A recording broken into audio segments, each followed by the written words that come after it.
I've got to say, I love your voice. You've Well, then. got an amazing voice. Well, there's way more of that to come then. Good evening, everyone, and welcome to our January 2025 Idea Jam. My name is Stan Baines, and I am your chair of this session and a steering committee member of the Canadian Network for Imagination and Creativity, or CNIC for short. My fellow friends in creativity and in our steering committee with us this evening are scattered about on your Zoom screens, so if you could, committee, give us a wave. Thank you very much. It is always so exciting to be back in this hour-long gathering place in our video conferencing world to share with you our different topics from our hosts and guests, and then to open the discussions that happen afterwards with you. We really do look forward to this each and every month. Our goal here at Scenic is to see creativity and imagination from different backgrounds and angles, to create and foster forward, open thinking dialogue as we look to find new ways, at things from different angles. We want to see different perspectives and to ask questions and explore our inner innovation. It's our hope that through these discussions, we can expand our minds in new directions, collaborate through idea sharing, create partnerships in our differences, in our sameness, and in our beliefs. Let us find our inner and outer creativity through the exploration of our imaginations and ideas, and do this together with each other in our space.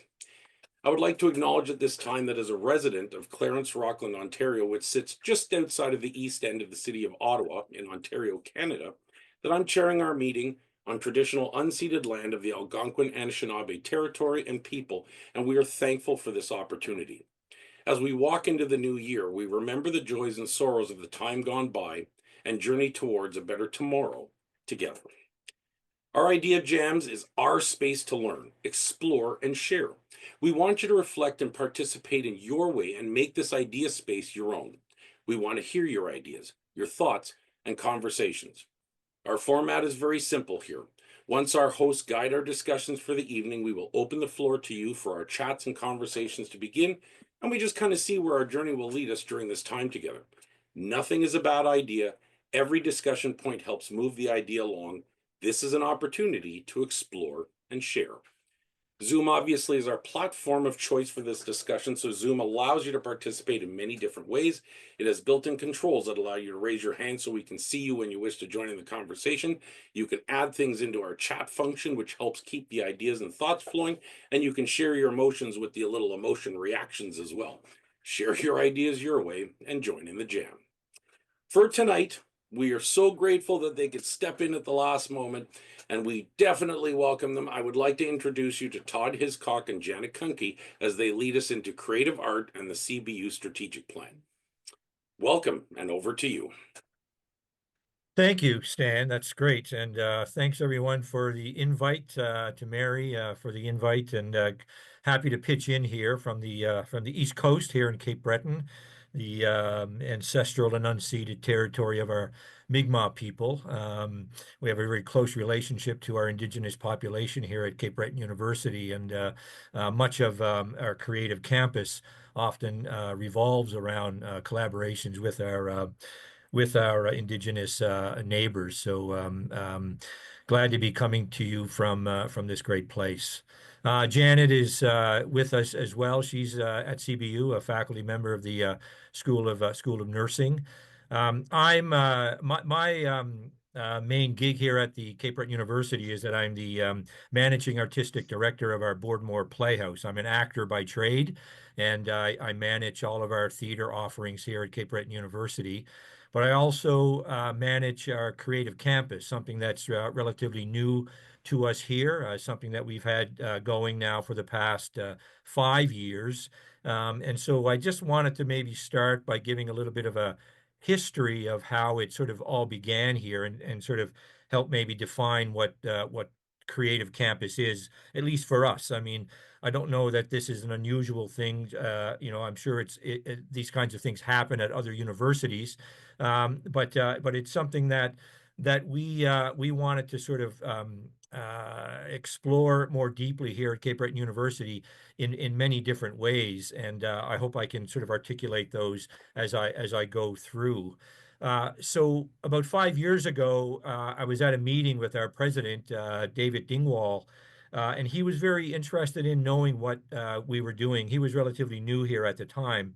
He was interested in knowing what we were doing with creativity and our creative arts here on campus.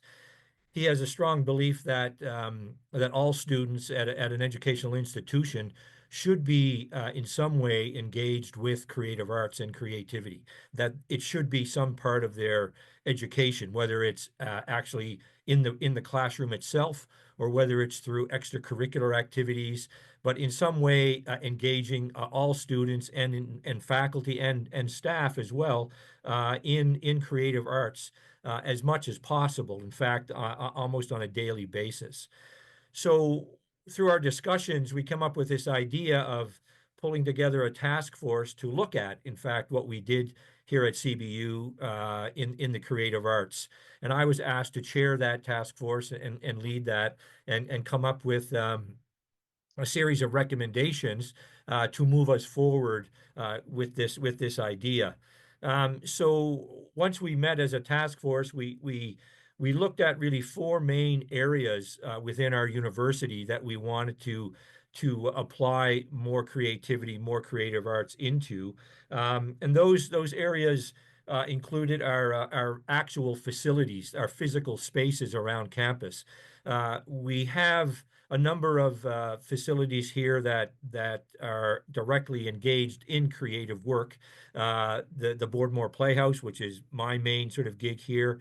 We have a National Standard Art Gallery as well. We have a Rotary Music Room, which is a recording studio and digitization lab.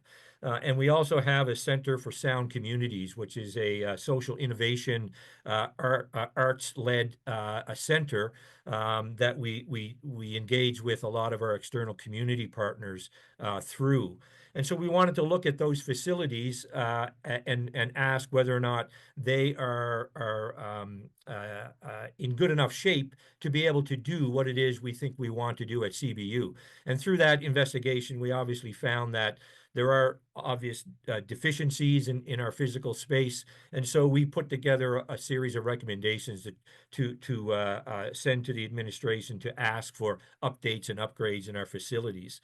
Another area that we looked at was our academic creative arts programs. So we offer some theater programs here. We offer visual art courses in the spring. We offer dance courses. We have a music program here. And so we wanted to find out, how many students were taking these courses, how actively engaged are they in the courses themselves, but also outside of the courses, and how can we engage people in more ways within those courses. And then outside of those creative arts courses, we wanted to look at all kinds of other academic programming where potentially we could inject creativity or some form of the creative arts possibly. And Janet has some great examples of that she's doing in her own teaching. So Janet will talk a bit about that. A third area that we looked at was student and campus life, and this was really the guts of what we were trying to get at with this task force to try to engage as many students as possible in creative activities, offering creative opportunities, again, within academic study, but also outside of it as well. And then the fourth and final area that we looked at was our community engagement. Cape Breton University has a very strong connection with our external community. In fact, we are a university because our external community, the community around us, insisted that Cape Breton have its own university. And through those forces of community out there, we managed to actually build our own university. So we wanted to find out where our university fit within the greater creative arts community outside of the university. We wanted to become a much more significant contributor to that world in terms of the creative economy. There's an awful lot of activity happening around Cape Breton Island in the creative arts, and there is an industry that is happening here, and we wanted to make sure that as a university we were contributing to that. So those were the 4 areas that we studied and looked at to come up with recommendations for our creative campus. And I'll just share with you a look at some of the programs that we are presently offering here. This is a copy of our annual report from last year, and of those 4 topics that I just mentioned, it's really the student and campus engagement that we've been really focusing on over the last 4 or 5 years. So we've got tons and tons of work left to do in all of those other areas that I mentioned, although some of that work is ongoing. But as you can see, our vision here is to support the existing cultural resources on campus, and those are the facilities that I just mentioned, and trying to foster creativity across the campus community in our academic schools and in our student life. And then, as I mentioned, reinforcing and developing CBU's role as a cultural leader and facilitator on Cape Breton Island. CBU is very connected, as I said, to the community and to many other areas in the larger community when it comes to economic development, and we wanted to make sure that we were connected with the creative community as well. So here is a list of our present programs that we offer. One of the main recommendations that came out of our study was that we absolutely needed to start an artist in residence program. We had artist in residence programs throughout our history, but nothing consistent. So this year is our 5th consecutive year that we've been able to have an artist come onto campus from January to April and spend 4 months with us. And what's kind of unique about this artist in residence program is that we've divided it up into like a 50-50 split with the artist, where 50% of their time is dedicated to direct engagement with students and faculty. So we work with the artist to develop a number of events and programs throughout the 4-month residency, and invite faculty, staff, and students to partake in the events that the artist is putting on.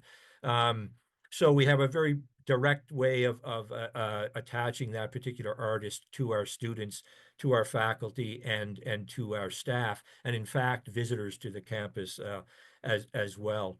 The other 50% of the artist's responsibility is more of a traditional artist in residence program, where that artist can work on a project of their own, and we provide as much resources to them as possible in order to do that. But what's been happening, though, is that the work that the artists have been doing, in fact, our students and faculty and staff have been able to engage with the artists in that work as well. So we're getting sort of a double bang for our buck with our artist in residence program. But that was a really important one there. We also do an artist on campus program where we bring in our professional artists to our campus, and we literally plunk them down in the middle of the cafeteria for two days, where whatever it is they do as artists, they do in the middle of our cafeteria. And it's been working really well for us in that instead of taking artists and putting them in a room and setting up an event or a workshop and advertising a date and a venue and hoping that people show up, in this way, we bring the artists to where people gather, and it's been so successful. Hundreds and hundreds of students stop and engage with the artist, talk to them about their work, talk about their own work, their own creative processes. They engage in the work that the artist is doing. So it's been proving to be a really popular and valuable part of our student engagement when it comes to having our students touch creativity or get engaged with creativity in all these different ways that these artists bring to us. We also do an international film festival as well. So again, the idea of bringing the creativity to where people are, we set up a number of small viewing pods around various parts of our campus. And we just simply allow anyone who is passing by to stop in, sit down, and watch a film. And these films are all short films, so 10 minutes, 12 minutes, 6 minutes, whatever length the film happens to be. Students, faculty, staff get to sit down and engage with these film artists through their work, and hopefully in those moments inspire their own creativity, and then hopefully take that with them on to wherever it is they're going in their day, in their week, or in their full semester. Um, and then we have our four main sort of venues that we produce a lot of creative activity from. The Boardmore Playhouse, we do an annual season of plays. We'll do 4 to 5 main stage productions per year, and also a 1-week, 1-act play festival where a lot of our students are engaged in writing plays. We have a play development program that allows students to sign up and work with a professional playwright in developing a play that would then be fully staged and produced in our 1-act play festival. We also do a Cape Breton Youth Theater Festival where we invite local high schools and elementary school kids and local community theater groups in to participate in that festival. So the Boardmore Theater is a real busy spot on our campus, and it has been with the university from its origins. Our art gallery, the same thing, annual shows in the art gallery, along with a whole lot of other events that they put on within the gallery and in conjunction with community groups. And as I mentioned, the Center for Sound Communities produces a lot of research through arts-led social innovation programs, working with various groups around our community. A lot of dance happens there. A lot of film happens there. So it's a pretty exciting place. And then our Rotary Music Room is a great spot where students engage in music. They go there and hold music jams, and there's an awful lot of open mic events that are scheduled through that particular venue. So those are the programs that we presently are engaged in mostly. We are doing some work within the community as well, in engaging with the larger community. In 2023, in collaboration with the Atlantic Center for Creativity, with Mary, we hosted a creative arts symposium that brought together artists, and we had a great day of discussion there. And our plan is to, starting in September, is to continue that idea, and we'll be hosting a conference in September, and that conference is being worked out now in terms of its content and themes. But we're hoping to make that an annual event as well, and bring in mainly the maritime provinces will be looking to engage with at those conferences. So those are some of the programs that we offer. These are some examples of our play festival and our season of plays imagery there. This is our 1-act play festival here at our awards night. So we do an achievement awards thing at the end of our 1-act play festival to recognize achievement in the various productions that we do. The art gallery, as I said, exhibits special events, and they've got lots going on throughout the year.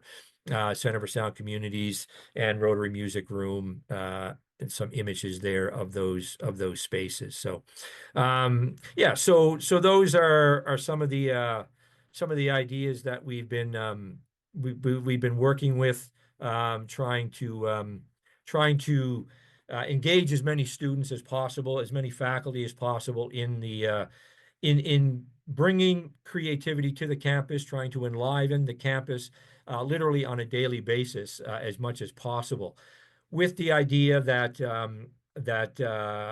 folks who come to the university will leave the university with some connection to the creative arts, and hopefully with some inspiration into their own creativity and their own work, and inspire that whatever that is, whatever that creativity thing is, whatever that means for anybody.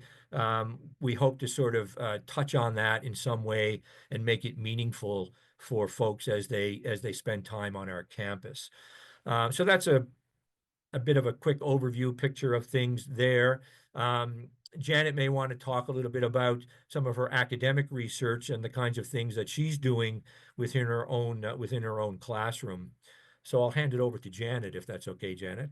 Hi, thanks, Todd. Do you want to talk briefly just before I start on the conference that you facilitated last year, the arts conference? That was a Yeah. first for us, right?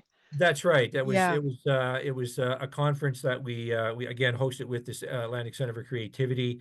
And maybe Mary can talk more Yeah, about it too, Mary. I guess, to fill us in on that. But we hosted a series of artists who came on to talk about their creative processes.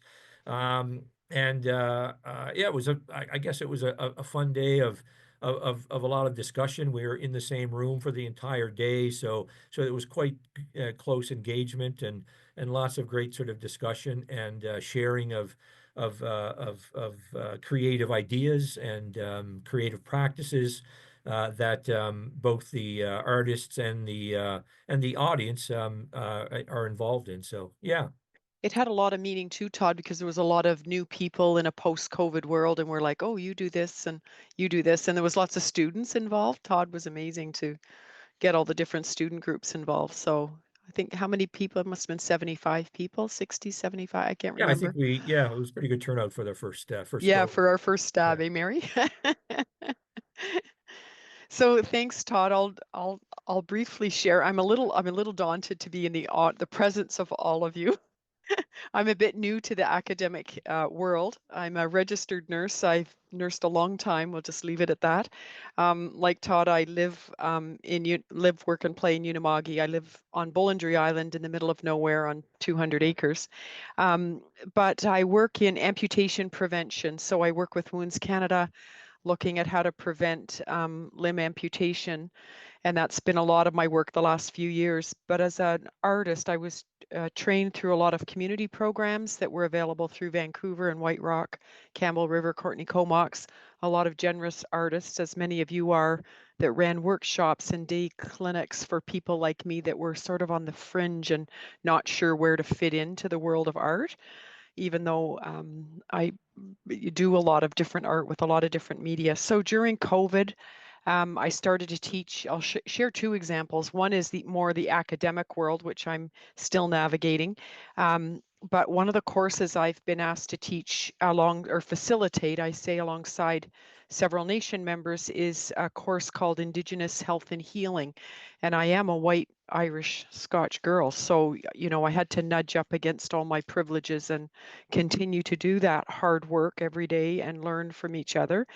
But one of the things we did was we flipped the course and drove it from using images first, and then the text part could be part of, for example, the assignments or the reflections. So when you look at the syllabus as a learner, it's like find an image about a topic, and then around it add circles or bubbles or draw, and then take a picture and submit it, but somehow explain what material you've learned for that week or that 2-week period. So it's been really hard to, and it's a mixed group. So there's sports, Indigenous, nursing students all together. The nurses are very uncomfortable with that approach. So I have to do a lot of extra diagrams and explaining, saying it's not, it's not about the 5 research articles you're reading. It's about driving past the First Nations health unit and actually not knowing what goes on in that health unit. So take an image of the nation health unit and then get curious and use art to explain what you've learned. So lots of nudging up against traditional ways of teaching, and the Center for Teaching and Learning at CBU is very supportive. Terry McDonald has a really good team, and Rod Nichols. So if I have questions, I can ask, and I work with a couple of Indigenous nurses and elders that guide and help facilitate the material as well. So that's been very rewarding. And then in the research world, the way I try to integrate art is through either participants submitting, so I work in the world of feet, so you have to keep that with a large grain of salt. So I'm fascinated by how people care for their lower legs and feet so that they can have their feet throughout their life versus diabetes that tends to, to start nudging and taking them off. So we get people to submit pictures of their feet, or I photograph their feet and their shoes and their footwear, and then they tell the story around the shoe and the footwear. So for example, in Wound Care Canada, you would see a case study, but it's driven by the images that the client has submitted around their life and their health story. And then we try to say, okay, what went well and what would you want to see different? And people tell interesting stories about how we as healthcare professionals attempt to teach them, and what they learn is not what we think what they're learning. So it's always interesting how an image grounds people in their health story. And then I work at the shelter downtown in the primary care clinic with persons homeless, and it used to be called like the HIV/AIDS clinic, where I do wounds and feet. And again, we are constantly saying, this is your wound. So using imagery, we use their phones all the time and a tablet, saying, with your permission, you take a picture of your wound. And then what does that wound mean? Well, my mummy had wounds. She had the same wounds from IV drugs. So there's always a story attached to the image. And so we're hoping in time that it builds more trust and it nudges past those scientific conversations around, sorry, you're growing Staph aureus, you need IV, you need to go to Emerge now, we're going to take off your leg. So imagery, we're trying to use it as a tool in research and in the clinical setting, in a very small clinic with a very committed group of people, to try to use photographs in different ways to potentially have a conversation with more meaning around their choices around health and wellness and what we can do different as healthcare practitioners. So, and I finished my PhD studies just a few years ago and learned about the concept of reflexivity. So Linda Finley was one of the first people I was introduced to, and then more recently, Performative Inquiry by Lynn Fells and all of those publications, only to realize when I created my little blurb that like she's in the room, right? So it's like I think I just bought her book. So okay, there we go, Lynn. Hello, and nice to meet you finally. So I'm going to quickly share an example of, I've always been told my brain works backwards, which I never understood because I survived, all the academic burden that we had to go through to get your doctoral work done and all the other dance. But I want to show you one of the things that shocked me when I came into the university setting was that nobody wanted any of my articles that had any, none of the scientific journals wanted any of my articles because I always put pictures in things. And so I've learned to become more bold and said, well, then you can't have my article. And so I've also learned that there are journals that are more receptive and they actually want imagery, and that we're slowly shifting. But when I approach Elsevier and Sage and some of those scientific groups saying, oh, here's a research study on the following, they're not really interested. So I work, and we just did a book chapter, for example, on children's literacy, and they didn't want it because we had children's art in it. And I said, well, then you can't have our book chapter. So I actually pulled it back for about a week, and then they were like, oh no, we actually can submit article. We actually can include photography. And then we had the discussion, well, it's only going to be in grayscale. And I said, well, you can't have it. And like, I'll find another home for my my tiny little chapter, So then they were like, no, we can print that. We can print those three the sets of children art in color that's respectful to the child that created that work, where they're trying to learn to read and write. So I do a lot of reflexivity work alongside and intertwined with my research and my teaching. I'm constantly conscious of space and outside space and how we create seating out of reclaimed objects. So I work in a lot of found art with concrete and steel. And then during COVID, we had just moved to the island where we are. And so I was quite daunted by living in an isolated area, not knowing anyone. And then death of my papa, my daddy, who was a terrific farmer. And so, using objects that I found and dug out of the earth to create sound and to create and I don't know all the techie languages, but to create something within space that would bring visual joy to someone joining me, 6 or 8 feet away in my little garden space. So working on those things and also threading it through the literature, Applebaum, I've really come to understand more, Maxime Green, and then also to look at the role of free-flowing poetry to help facilitate growth as a researcher and as an educator, so that are we different people because of the art that we create is constantly my question.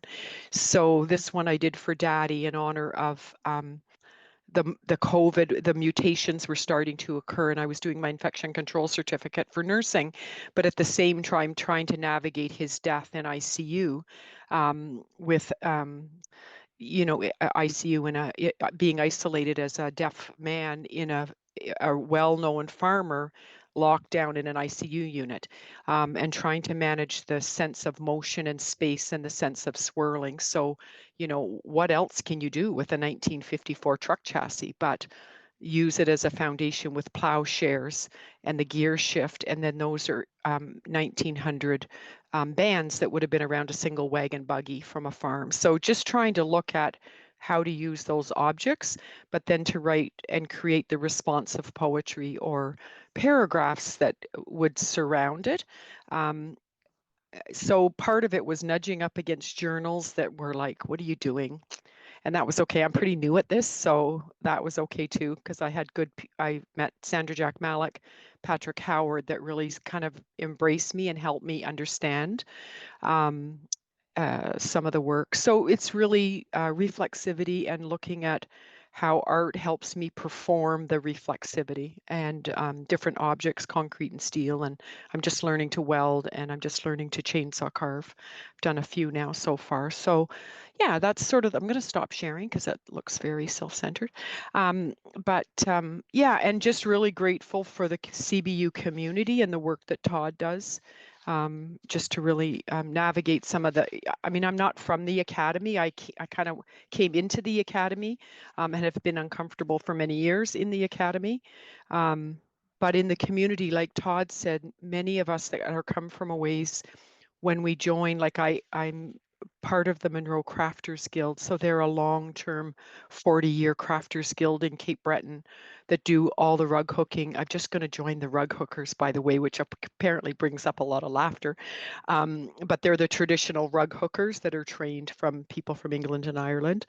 And then that changes who we are as nurses and as an academic and a researcher, but that it also keeps us as part of the community. So yeah, so lots of good things happening. What I've not done well though is share it with the broader community. And so that's a part that I'm working on. And I've got Carolyn Kreber and Patrick Howard and people like Mary and Todd are always, ideas on how to actually learn to verbalize what I do and to share that with other faculty so that they can learn the process of using art as a medium to express how we grow as academics. So that's my very long-winded life story in 4.2 minutes. Yeah. So thank you for listening. But yeah, lots of work to do. Yeah, lots of work to do. Yeah. Does that make sense, Todd, Mary? I know they're the two I know. Yeah. Yeah, thanks, Janet. That's Yeah. great. And I just see in the chat there's some talk of mathematics, problem solving, and creativity and poetry, and in terms of the overall sort of agenda of our creative campus. And Janet's a great example of this. Is one of the things that we want to do is to create some kind of first of all, a little bit of research and create data around what faculty are doing in their classrooms in terms of creativity and how they're applying it, and then to try to start organizing some professional development workshops, whether that's bringing in artists or other educators, or doing sort of peer mentorship. I mean, Janet, herself is a great resource in that. So that's one of the areas where, in sort of the academic side of our creative campus, that we need to start doing more work at, and we hope to do that. Like I said, we've got lots left to do with this overall idea of a creative campus. So, but that's a great example of what's happening here at CBU, and I'm sure at many other universities. But I can just imagine more Janets in the classroom would be great. So so thank you, Janet. That's great. Yeah. Yeah. So I mean, any thoughts, comments, questions, concerns, complaints? We were happy to respond, or yeah, I'll leave it there. I'm just so thrilled to hear what you are doing. It is amazing. You're pioneers in your work. I thank you from the bottom of my heart. I'm an artist in part, and now retired, but still working in the idea of arts and health, and including spirituality. And I've for so many years, just try to mix um, things that are so different and that are typically done in silos where science is science and so forth. And I had an amazing opportunity in 2015 with the medical faculty here at Ottawa University to be their artist in residence, and I loved it. I'm so happy that you're doing that, and that it's one of the primary things that you're doing. I just couldn't thank you enough to promote that, because it's in my view, of course, it's what makes us live more fully and think and create better, and therefore be more healthy. I could say so much more, but I just, yeah, I'll stop there to let others. Yeah, Louise, thank you for that, because we have a new medical campus starting at CBU. So Dalhousie has partnered with Cape Breton University. The building is nearly ready to go, and the first students are in their first year down at Dal. So Todd, we're going to have to add the medical school onto our radar. Yeah, we'll probably be reaching out to see what you're doing, because it's so important to embed it early in practice and education. Yeah, are you a better physician, a better nurse because of art, right? Sorry, because of creativity. Fred, go ahead. Oh, there we go. Yeah, I jumped back to another screen. Just hearing you two talk, it's so stimulating and it's exciting, and I'm sure all of us want to be there and take part in some way. I was thinking about that, the cafeteria, the use of the cafeteria for the artists, and I've done the fishbowl for things like poetry, where the students are gathered around to watch adults parse a poem or whatever the activity is. But I was wondering if you guys have prompts to stimulate conversations around it, or is it just something that's in the culture of the university that they'll interact with the artists themselves? I love to see community, and I've got a few questions based on that. Yeah, it's a great question, and it's been a bit of an experiment for us in that, when we brought artists in, and I've tried my best to sort of give them the heads up in terms of what they're going to be walking into, because depending on the arts discipline, some artists are a bit shy, others are not shy at all. And in some cases, we've had artists come in and sit and wait and hope that engagement comes to them. And in some cases it didn't. And I mean, it was kind of awkward that people did not engage with the artist. And so one of the things that we try to do right off the get-go is, when we do meet with the artist, that we first of all try to create with them some kind of visual aspect to their presentation, so that although we're in a very big open space within a cafeteria, we try to sort of create a smaller space within that, with some kind of visual background, or so whatever it is that they might be able to bring along, whether it's photography, whether it's video stuff, whether it's clothing, anything that's going to sort of suggest that something is going on here over here at this space in the cafeteria, and something that may be very different than what's going on in the normal run of the cafeteria. And then the other thing that we try to get the artists to do, and I'm very much used to doing this as an actor. I've worked in a lot of sort of summer theater programs where we literally, in small towns, we would put our costume on and literally go out and walk the streets and go into restaurants and introduce ourselves and tell people about our play, and then hope that they would come later on that evening. So we try to get our artists to do a similar thing, in that they become like buskers, and they stop people and they say, "Hello, how are you? My name is, and I'm here to do this, and would you like to learn a bit about what I'm doing?" So we've learned that there's a trick in picking certain types of artists for this kind of engagement. Some things work, some things don't.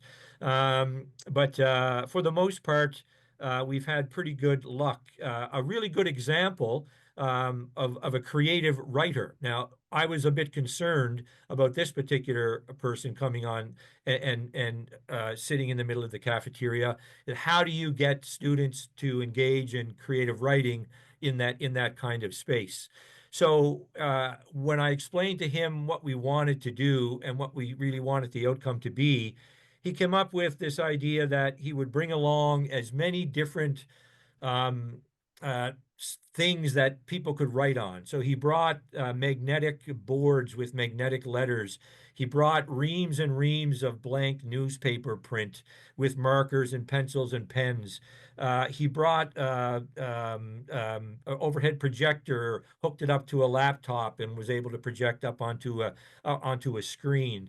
And he also brought some artwork, and he just put a little note under the artwork. He said, "Look at me, uh, push me aside, and then write what you think." So behind the artwork was a blank piece of paper.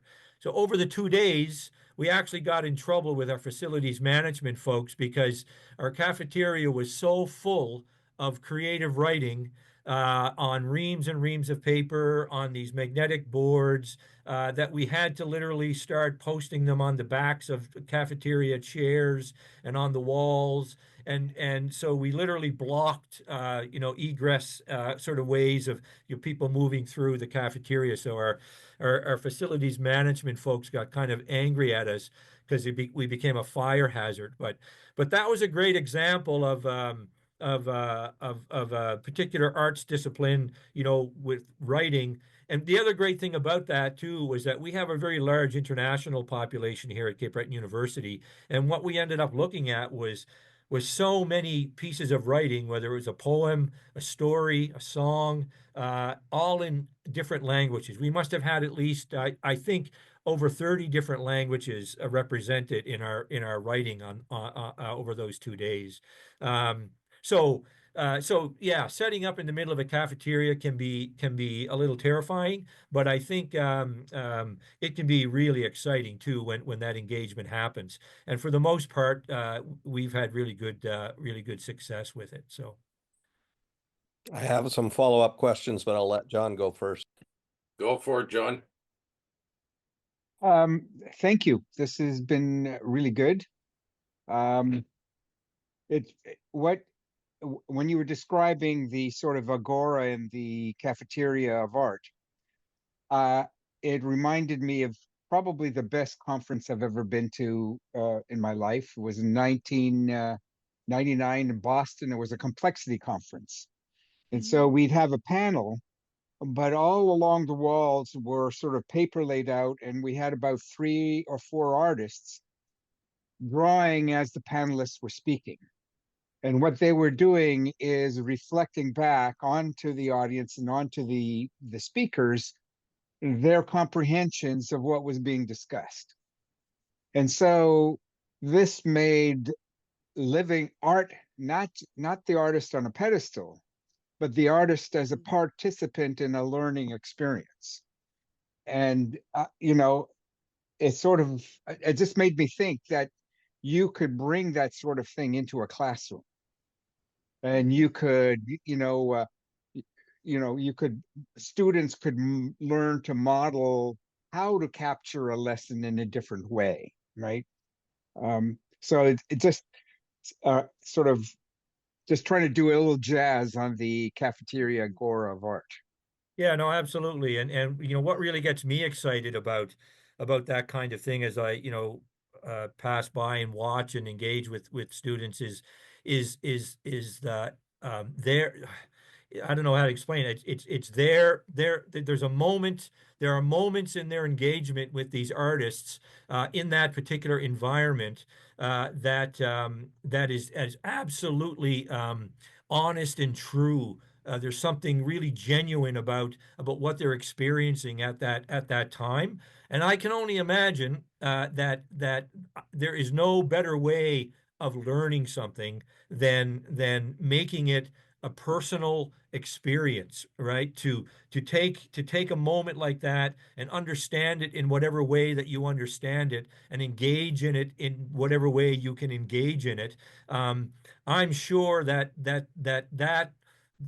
experience, whatever happens there, will be embedded into that person in so many ways, whether it's intellectual or emotional or spiritual. And for me, I think that's the act of creativity and action there. And so these engagements with just, with a student, it could be for like 3 minutes or 5 minutes. Like, students are busy, they're on their way to class or they're in meetings or whatever, but they stop and they're interested in doing something with this particular artist, and then it becomes something for themselves. And so they leave that moment after 5 minutes, and I would guess that for the rest of their day, they have a completely different perspective about what's around them than they had before that engagement. So I can imagine, again, if if we can be successful in getting that kind of engagement into every single one of our classrooms, then the amount of learning, or the quality of learning that can happen in those moments, would just be invaluable, I think. Yeah, and I like, John, I like your comment about your best conference ever. Last summer, I had to go to St. John's and St. Andrews, New Brunswick, to do two Canadian conferences. And I was so tired. I thought, oh, if I have to look up one more best practice guideline and pretend I know more than the people in the room. So I presented the whole presentation start just with images. And at a health conference with physicians and nurses and academics, and they're like, I said, these are not my stories. These are the stories from the people that are threaded through the research or the clinical setting, and this is how they want to be represented, and this is their story. And some of the one client actually came with me as well, but like a sex trade worker, she's like, well, how do you describe me, or how are you going to explain to people that I want skincare? I want basic skincare, and no one provides that for me. So she gave me an image. This is her story. So even patients can choose an image that represents them, or they'll quickly sketch something. I'll say, what about just some blank paper? Do you want to just take what do you want to use as your representation? Art crosses that barrier. They don't want to sit and have their story recorded and you sit and write it all out. In particular, people with mental health and addictions, or people that are actively using, fentanyl or heroin or coke, often it's a squiggle. It's like, that's who I am, Janet, and this is who I want to be. You can use that and then tell them that I want basic skincare. So it's newer for me, but it's art crosses that barrier of describing who people want you to know them as and to not forget them. Sorry, that's a healthcare example, Todd, but yeah. Sorry, not too graphic, right? Okay, sorry, I'll get banned for. But best conferences, you're right, John. Yeah, thank you for that. It's a great term. We're down to our last 5 minutes or so. And Fred, I knew you had some follow-up, so if you wanted to jump back in there for a second, or Well, if anybody else wants in too. I was wondering about integration between the various aspects of the CBU. For example, if one group's putting on a play, do they get the artists maybe to help with set design? Do they get the videographers to prepare a teaser promo, to as the graphic designers create the poster for the production. I just sense that that would be such a powerful community.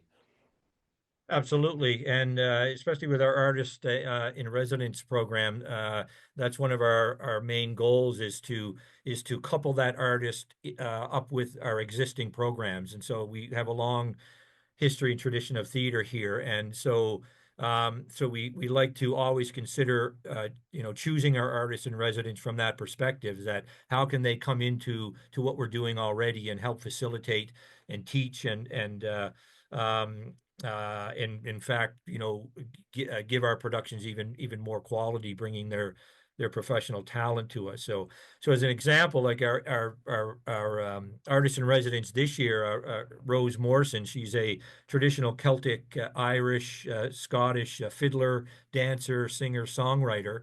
And she's going to be doing a devising project that will bring together acting students, music students, dance students, visual arts students, videography, and we're going to be meeting about 8 times during the term to devise some kind of a performance. We don't know what it'll be yet, but we're going to get together and try to sort of take all of these arts disciplines and form them around some kind of common idea, some kind of common theme, and that will then be performed as part of our year-end showcase in April. So absolutely, wherever we can sort of take a professional artist, bring them into our existing programs, and then